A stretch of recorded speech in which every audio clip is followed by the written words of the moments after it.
તો ગેસ ચાલુ કરી દઈશું અને એક તપેલી મૂકી દઈશું. થોડુંક પાણી નાખીશું.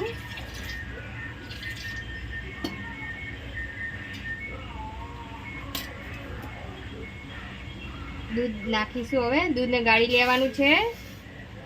તો આજે અમે બજારમાં મળે તેવી બાસુંદી બનાવવાના છીએ અને દૂધને ઉકળવા દઈશું.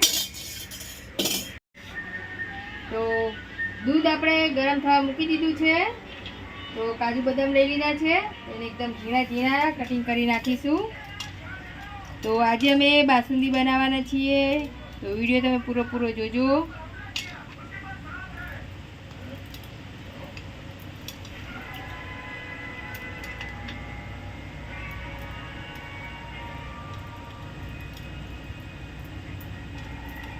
તો આવી રીતે આપણે ઝીણું બધું કટિંગ કરી નાખશું.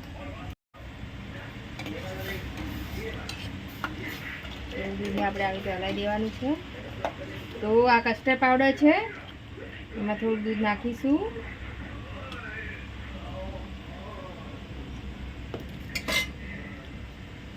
ચમચીથી એકદમ મિક્સ કરી દઈશું.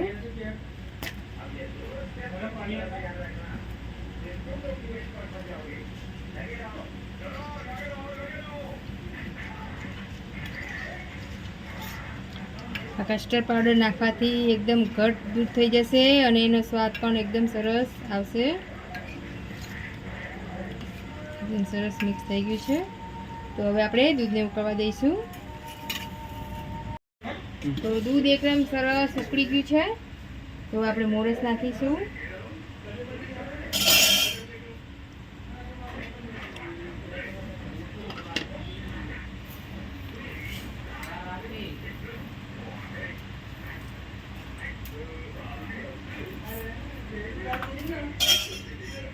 મિક્સ કરીશું. મોરસને એકદમ સરસ ઉકળવા દેવાની છે.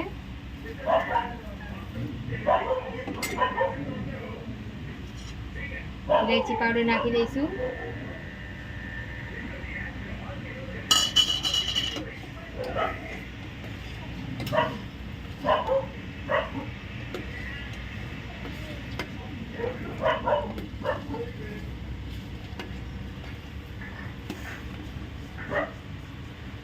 દૂધને સરસ ઉકળવા દઈશું.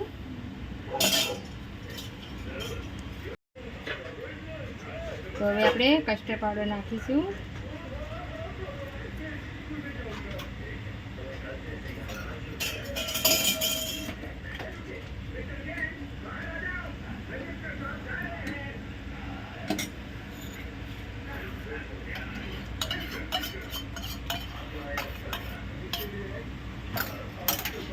હવે સરસ ઉકળવા દઈશું, એકદમ ઘટ થાય ત્યાં સુધી.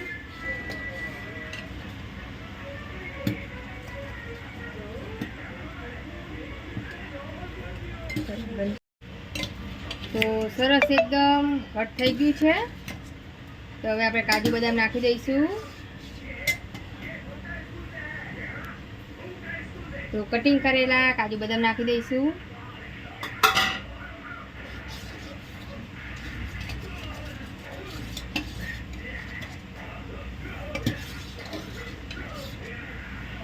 થોડીક વાર ઉકળવા દઈશું, પછી આપણે ગેસ બંધ કરી દેવાનો છે. તો બાસુંદી એકદમ સરસ બની તૈયાર થઈ ગઈ છે. તમે જોઈ શકો છો એકદમ ઘટ થઈ ગયું છે. તો ગેસ બંધ કરી દઈશું અને થોડીક વાર ઠંડુ થવા દઈને આપણે ફ્રીજમાં મૂકી દેવાનું છે. એકદમ ઠંડુ થાય પછી તે આપણે પીવાનું છે. ગેસ બંધ કરી દઈશું. તો એકદમ સરસ બાસુંદી બની તૈયાર થઈ ગઈ છે, એકદમ ઠંડી. તો હવે એક વાટકીમાં સર્વ કરીશું.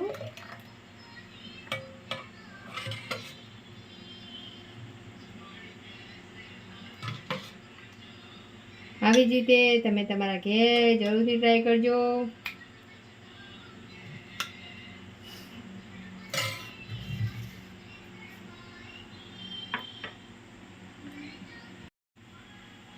તો તમે સરસ જોઈ શકો છો કે બાસુંદી કેવી સરસ બની તૈયાર થઈ ગઈ છે. તો આવી રીતે તમે તમારા ઘેર જરૂરથી ટ્રાય કરજો. તો બાસુંદી બની તૈયાર થઈ ગઈ છે, એકદમ બજારમાં મળે તેવી. તો આવી જ રીતે તમે તમારા ઘરે જરૂરથી ટ્રાય કરજો અને અમારો વિડીયો પૂરું જોજો અને ગમે તો એક લાઈક કરી દેજો, ના હોય તો સબસ્ક્રાઈબ કરજો. જય માતાજી બધાને.